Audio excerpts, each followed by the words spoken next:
foi uma abdução bem conhecida mundialmente. Tem o caso da explosão do OVNI de Ubatuba, Operação Prato. Já ouviu falar na Operação Prato? Operação Prato, não. Quer falar um pouquinho a respeito? Não, vai falar de tudo. Então vamos falar aqui da Operação Prato. Sabe o que eu queria até te perguntar antes? Então, se a gente falar de avistamento no Brasil, quem bateu o recorde foi Varginha, até pra gente finalizar Varginha. Não. Não? Não. Operação Prato teve muito mais avistamento. Ô, louco. Aí você me deixou agora empabulado, pô.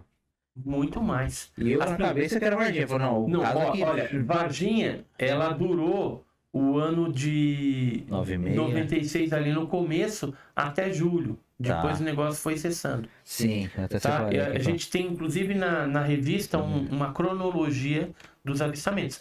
Mas eles estavam localizados ali no sul de Minas Gerais. Sim. Agora, a Operação Prato, ela iniciou em 1976, no Pará. Aí depois, com força, no Maranhão, na Ilha dos Caranguejos e na região ali, atacando pessoas, levando pessoas à morte. Aí em 77 ainda ela migra para o estado do Pará, cidades de Colares, Ananindeua, várias populações ali ribeirinhas. E aí em 78, 79 ela já começa a migrar para Amazonas.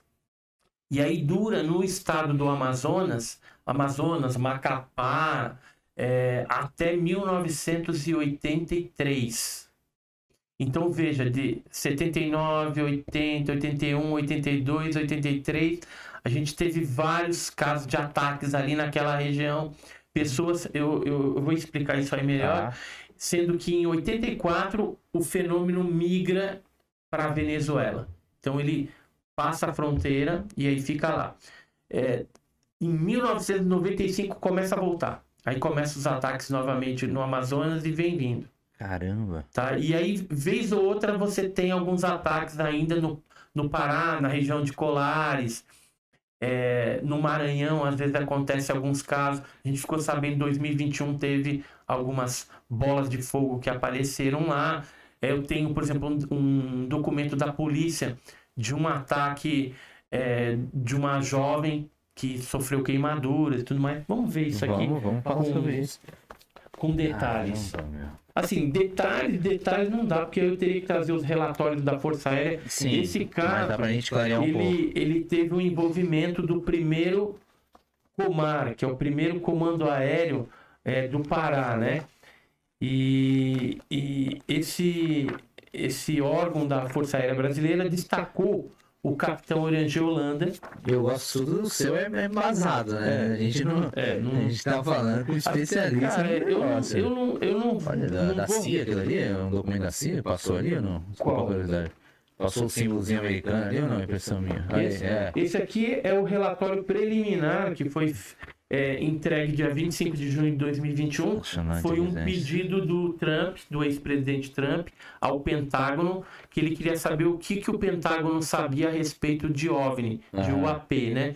E aí eles fizeram um relatório preliminar e abriram aí o leque, aquele leque que eu falei, né? Que hoje OVNI pode ser até drone espião da Rússia e da China. Mas logicamente não descarta aqui também. Mas eles não falam, né, que é alienígena, isso aí eles não vão falar nunca. Porque aí seria muito complicado e se envolver com muitos processos. A gente fala de nunca, mas do jeito que a internet está avançada, a não ser que muitas pessoas filmem ao mesmo tempo, né? Não vai ter pra onde eles correrem, né?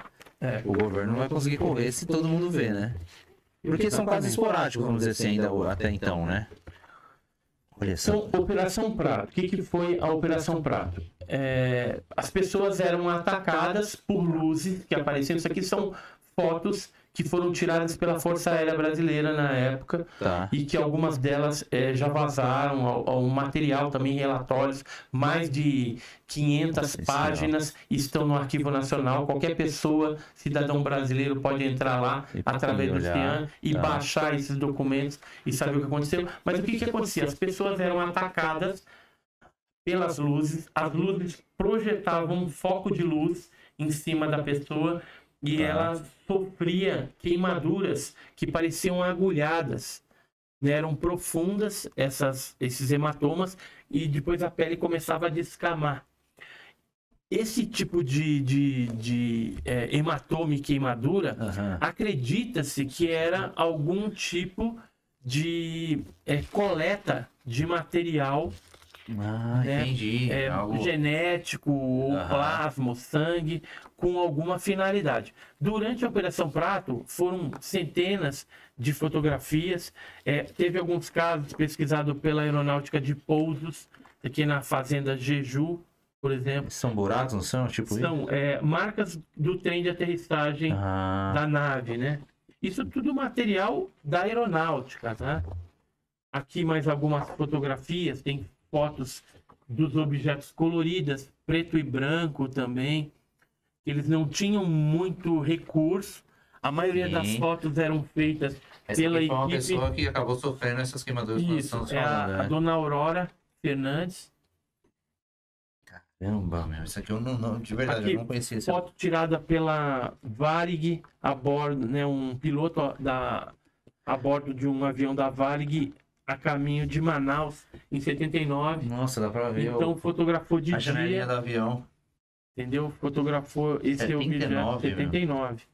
Então, só para você ver que o fenômeno ele foi o seguinte: se eu te trouxesse aqui os relatórios, tudo, aí você ia saber. Agora, você quer ver o envolvimento, nesse caso também americano, tá nesse documento que nós conseguimos de 82, Ministério da Aeronáutica, primeiro Comando Aéreo Regional. Ele cita aqui, ó, no porto de Manacapuru, citado acima, em companhia de 3 civis e um agente militar norte-americano, John. Esse John geralmente era um pseudônimo. O próprio nome que eles colocavam nos relatórios eram pseudônimos para não serem descobertos. Então, às vezes, esse cara aqui, ele chama, sei lá, Antônio, né?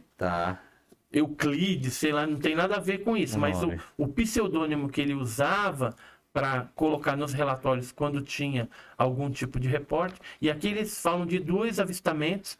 Um corpo luminoso, um objeto triangular também, ó, corpo luminoso triangular, e esse que inclusive foi visto por um tenente da PEMAN, que é Polícia Militar do Amazonas, Tenente Weber N. Amorim, da PEMAN. Se a gente falar lá em 79, a gente não tinha nada de tecnologia parecido com isso.